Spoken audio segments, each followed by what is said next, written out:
आज इथे जमलेलो आहोत आपण सगळे एका अशा गोष्टीसाठी जी कधीही कुठल्याही ठिकाणी आपल्याला मिळाली तर आपण तिला नाही म्हणत नाही. ती म्हणजे गोड अशी आणि चित्रपटाप्रमाणे गूढ अशी जिलेबी.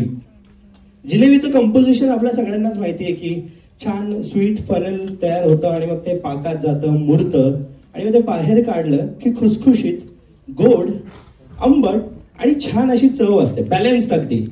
तसंच काहीतरी या चित्रपटात सुद्धा आपल्याला बघायला मिळणार आहे असं दिसतंय.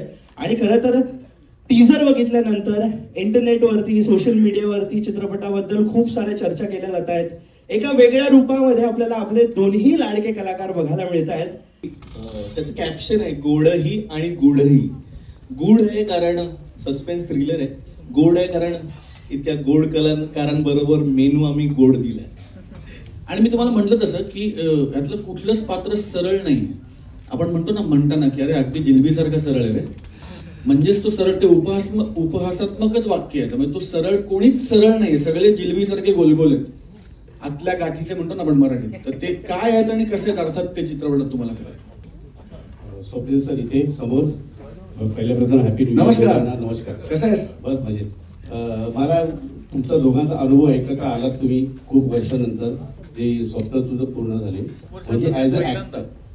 पहिल्यांदाच म्हणजे तुमची स्वप्न होती एकत्र यायचं, तर तुमचा अनुभव दोघांचा जरा शेअर कराल का आम्हाला? मला खूप मजा आली. मला असं वाटतं की प्रसाद आत्ताच्या घडीचा अत्यंत ताकदीचा नट आहे आणि one of the finest actors that we have today of our times. त्याच्याबरोबर स्क्रीन शेअर करणं इज अ ट्रीट, त्याच्याबरोबर काम करता येणं इज अ प्लेजर. खूप शिकायला मिळतं त्याच्याकडनं, खूप इम्बाईब करता येतात गोष्टी ऍक्टर म्हणून, टोनेशन म्हणून, काय करावं, कसं करावं आणि काम करायला मजा येते. प्रसाद सारख्या ऍक्टर बरोबर काम करण्याचा सगळ्यात मोठा फायदा हा होतो की तुमचं काम बेटर व्हायला त्याच्यामुळे. So because he pools you up with this performance. आणि आय थिंक ते फक्त एका सिक्युअर ऍक्टरचं लक्षण आहे. जो ऍक्टर स्वतःच्या बाबतीत सिक्युअर असेल तोच हे करू शकेल. So I think is a very secure actor म्हणून. सो मला खूप मजा आली. मला अनेक वर्ष प्रसाद बरोबर काम करायचं होतं आणि मी म्हटलं तसं की आता आम्ही खरंच अनेक गोष्टी करतोय एकत्र. हे ते व्यासपीठ नाही बोलायचं, पण त्या सगळ्याची सुरुवात जिलबीमुळे झाली. त्यामुळे जिलबी आमच्या दोघांसाठी नेहमी स्पेशल असेल, कारण जिलबीनी तो तोंड गोड झाला आमचं, म्हणतो ना आपण. वा सर तुम्ही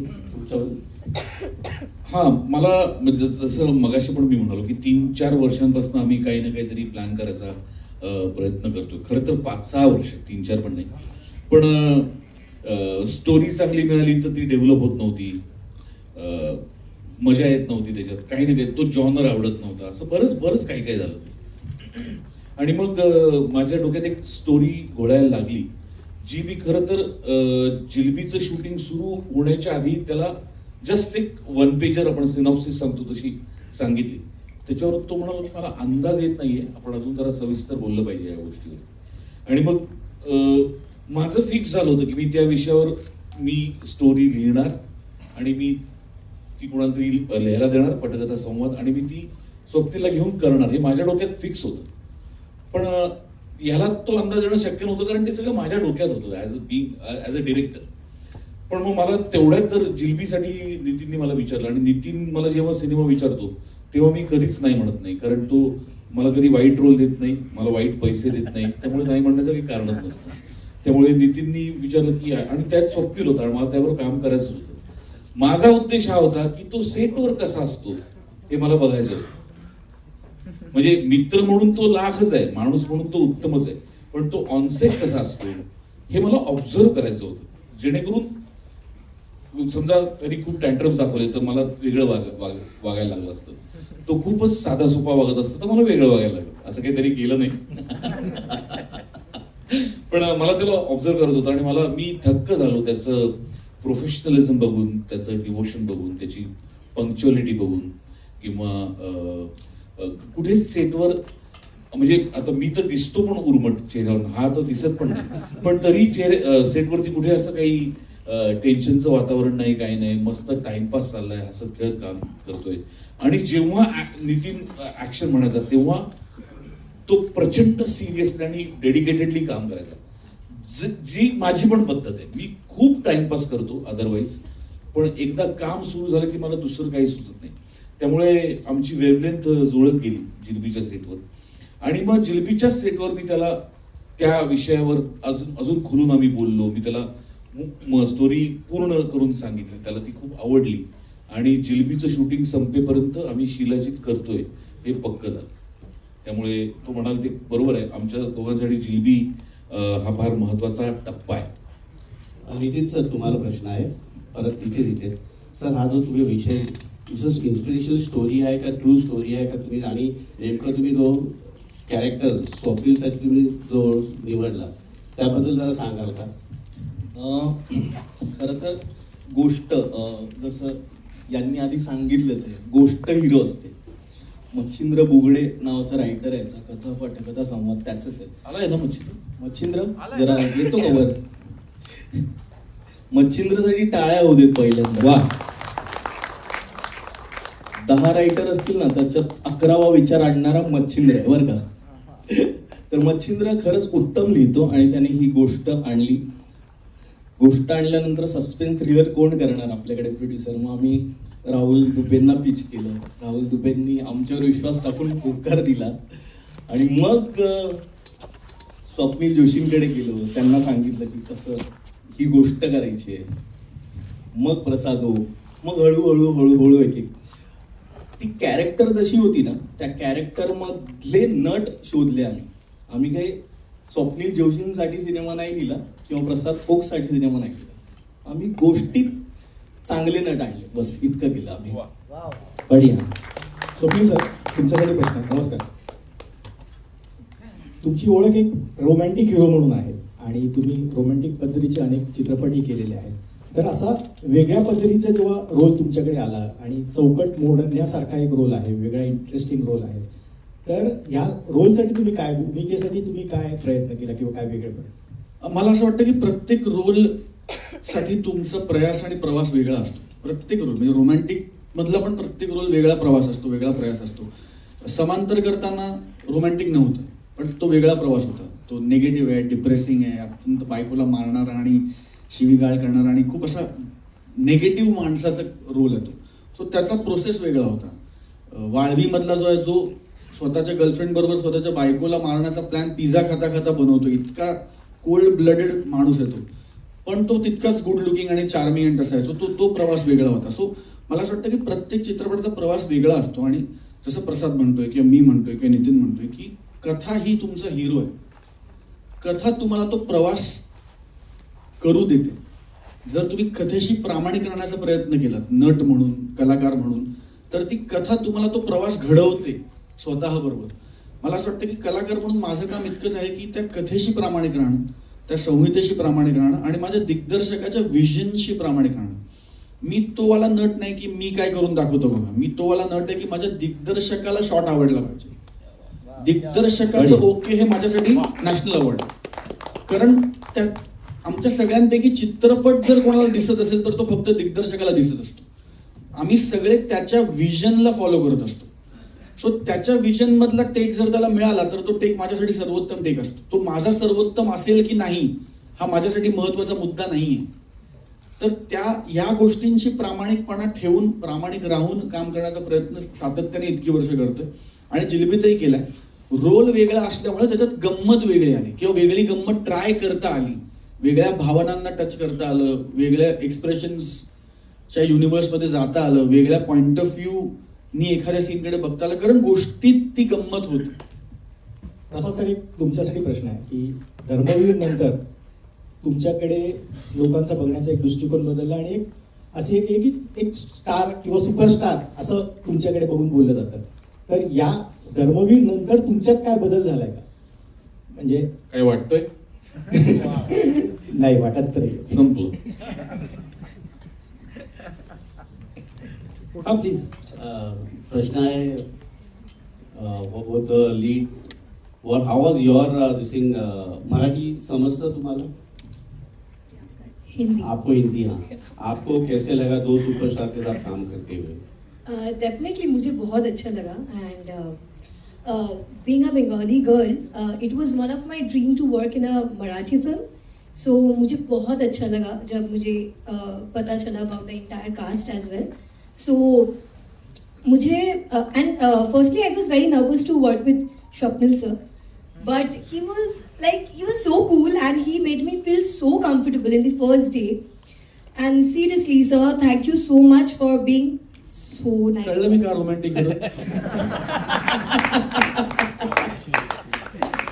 कळलं मी काय ऑब्झर्व करत होतो. अश्विनी, you share your बोला तुम्ही आवाज आहे.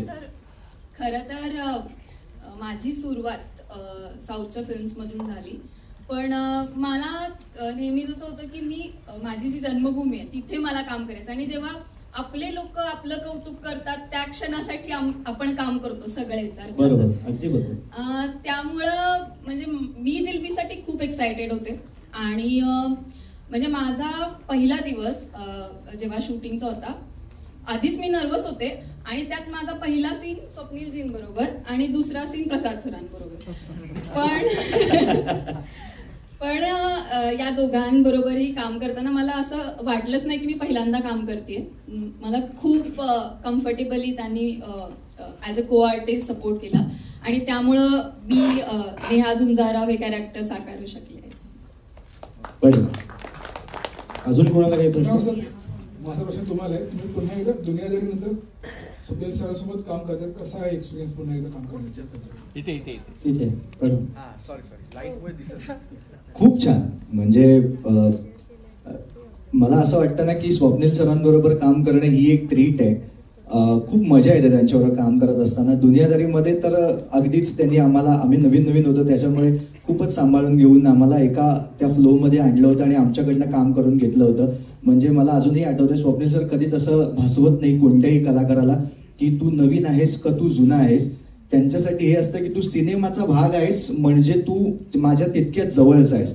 आणि मला अजूनही आठवतंय की दुनियादारीच्या वेळेला मी घाबरून ना ते सगळेजण एकत्र जेवायला बसायचे, तर आम्ही कोपऱ्यात जाऊन कुठेतरी बसायचो. तर स्वप्नील सर आम्हाला शोधून आणायचे. त्यांना कदाचित आता आठवतही नसेल, पण ते अरे किती सॉरी किती अरे आण हे ते बसवायचे आणि आम्हाला त्यांच्यावर जेवायला द्यायचे. आजही तसंच झालं. मी आत्ताही असंच होतं मला की यार स्वप्नील जोशी आहे, आपण कसं जायचं आणि तिकडे हे करायचं.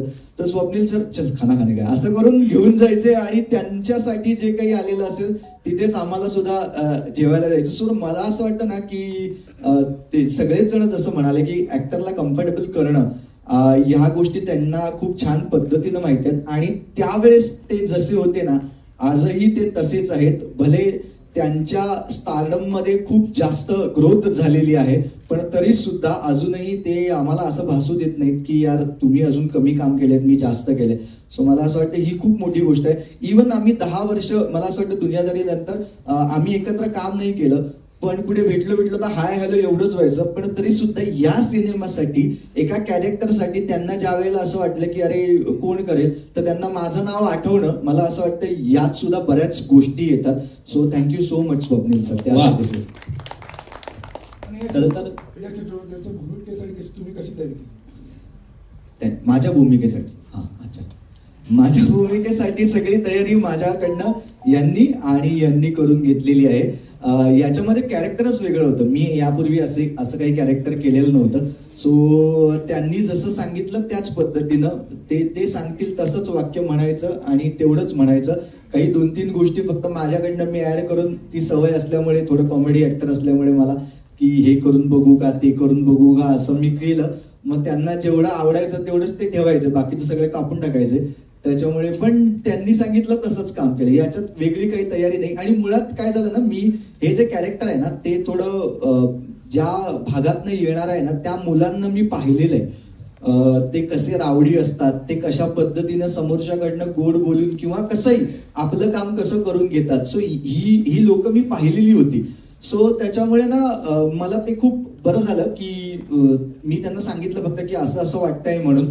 फक्त नितीन सर मला सांगायचे की नाही याचा टोन डाऊन कर किंवा काही, या सगळ्या गोष्टी ते मला सातत्याने सांगून त्यांनी बरोबर करून घेतलं.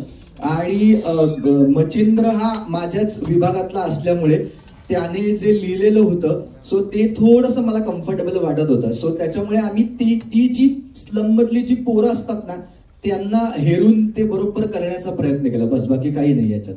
चित्रपटाचे प्रोड्युसर आनंद पंडित सर यांना, म्हणजेच आनंद पंडित मोशन पिक्चरचे सर्व सोबतच अल्ट्रा मीडिया आणि एंटरटेनमेंटचे सुशील अग्रवाल सरांना मी विनंती करेन, सर आपण प्लीज स्टेजवरती या. चित्रपटाचे डिरेक्टर नितीन कांबळे सरांना मी विनंती करेन की सर आपण पण प्लीज स्टेजवरती या. आणि आनंद पंडित मोशन पिक्चर्स यांच्याकडनं राहुल दुबे सर सुद्धा आहेत, त्यांनाही मी विनंती करेन की सर प्लीज स्टेजवरती या. आणि अल्ट्रा मीडिया एंटरटेनमेंट यांच्याकडनं रजत अग्रवाल सर सुद्धा आहेत, त्यांना पण मी विनंती करेन की सर प्लीज स्टेजवरती या. सर नमस्कार, कसे आहात? माईकमध्ये बोला सर, सगळ्यांना खुशाली कळली पाहिजे. पण नाही, जिलेबी वगैरे ह्या सगळ्या गोष्टी, स्वीट किती खाता तुम्ही? तुम्हाला आवडतं का? मैं ना 365 डेज डाइटिंग पे रहता हूँ. क्या बात कर रहे हो सर. मैंने रिसेंटली सुना कि सर का 50th बर्थडे सेलिब्रेट हुआ ना? 60th. तो लगते तो आप तो 40 के हो, मतलब 50 मैंने तभी भी ज्यादा बोल दिया. पण सरांसाठी एकदा जोरदार टाळ्या झाल्या पाहिजे. 60च्या कुठल्याही अँगलने वाटत नाही त्या गोष्टीसाठी. 61 संपले, बाप रे. म्हणजे ठीक है सर, प्लीज त्याच्या सगळे काही सांगण्याआधी आम्हाला प्लीज इस खूबसूरती का राज बता दीजिए. जिलेबी जैसी फिल्में देखता रहता हूँ ना. Oh, so producer answer sir, so producer. But क्या कहना चाहोगे? मूवी अब तक आया, उसके बाद आपने मूवी में इन्वॉल्व होने का डिसीजन लिया. व्हाट वाज दैट प्रोसेस एंड व्हाई did you like this movie? मेरे ख्याल से हमारी टीम ने जब ग्रीनलिट किया एंड स्पेशली ये सब्जेक्ट स्वप्निल को बहुत पसंद था, तो कभी कभी तो अपने एक्टर के ऊपर विश्वास रखना चाहिए. तो वो विश्वास रख के ये फिल्म बनाई है. एंड आई थिंक हमारा जो डिसीजन था वो मेरे हिसाब से 100% राइट था. And so many years in the industry, being a very important part, Marathi entertainment industry जिस प्रकार अब ग्रो हो रही है, क्या कहना चाहोगे सर? देखिए, all regional films are doing very well. ऐसा नहीं कि खाली मराठी, बट साउथ की भी फिल्में देखिए, गुजराती फिल्में देखिए, everywhere. Because after Covid local has become global. और मेरे हिसाब से जो रीजनल फिल्म्स है उसमें ज़्यादा ओरिजिनलिटी है और ज़्यादा जुड़ाव है.